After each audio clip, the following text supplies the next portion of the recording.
Fear is debilitating. You get so scared that you don't really do anything because you keep thinking everything I've done, rather than making things better, is making things worse.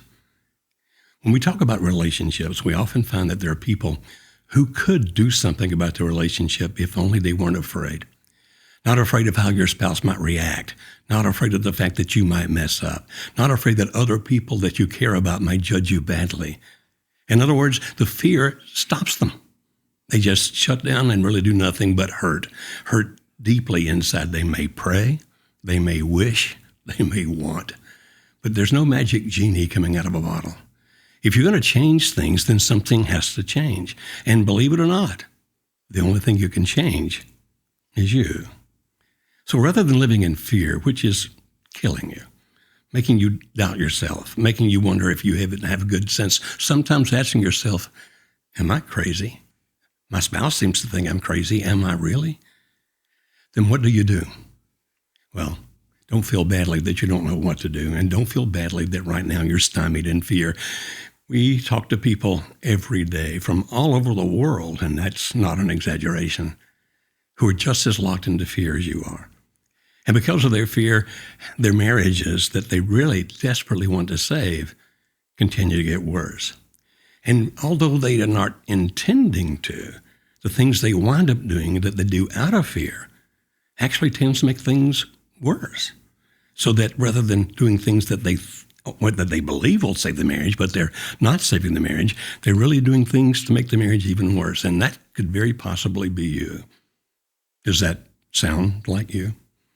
If so, there's hope. Seriously. We've been doing this for about 30 years, and we've worked with thousands of couples, again, and I'm not exaggerating, from all over the world. Let me teach you a basic principle. Now, I can't explain it in great detail because I don't have enough time. But if you could grasp this basic principle, then you'll begin to understand how you can change you, and as a result, change your life. Hopefully, and in many, many cases it works, hopefully change your spouse. But at the very least, change you. So that rather than having fear, you have confidence. Rather than wondering what to do, you feel some degree of, hey, I am in charge of my life. I don't have to wallow in pain and fear. Now, the principle that we teach is called push-pull. It sounds very simple, and when I start explaining it, you'll think, oh, I've always known that. We hear people tell us all the time, yes, I've always known that. Well, if so, you're not applying it very well. Because of the fact that it's so simple and so practical, as soon as you hear it, you'll think you've always known it. And in some way, perhaps you have. But if you know how to apply it, life changes dramatically. You see, we call a push anything that you do that evokes a negative emotion in the other person. So if you're calling them names, if you're treating them disrespectfully, if you're having anger fits toward them, all those kinds of things, then you're evoking negative emotions within them. And when people feel those negative emotions, the natural thing to do next on their part is to move away from you. And so therefore, evoking those negative emotions means that your spouse, if this is happening in your marriage, is constantly moving further and further from you emotionally. And if you do it long enough, they'll move completely out of your life. Even when you think that the thing you're doing should be evoking positive emotions, we sometimes hear people say, here's what you need to do. If your spouse is wanting to leave you, then every day, even though they said, don't call me, don't text me, don't write me, every day you do that and let them know just how much you love them, and that'll bring them back. No, that's a push. Because if they've told you don't do that and you do it, it's evoking a negative emotion, and that pushes them further away from you. And so we look at that and go, that's not going to work. Even if you think it's going to work, it doesn't. Even if you try to hug them, love them, kiss them, but right now they're mad at you, or they're actually trying to go to the arms of someone else, then they may not react positively to those at all, and therefore those become pushes. On the other hand, we have pulls. And pulls are those things that you do that evoke positive emotions in the other person, and that will draw them toward you. Now, there are so many different ways in life that you can do pulls, but understand that the push or the pull, as I've been explaining, is determined not by what you think they should react or how you think they should react.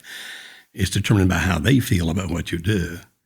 And so if you're doing something that really is a pull to them, it'll evoke a positive emotion within them. Maybe they feel safe. Maybe they feel respected. Maybe they feel loved, but not because you're doing something that's pushing them away, but you're understanding who they are, how they think, what they feel, what they really want right now.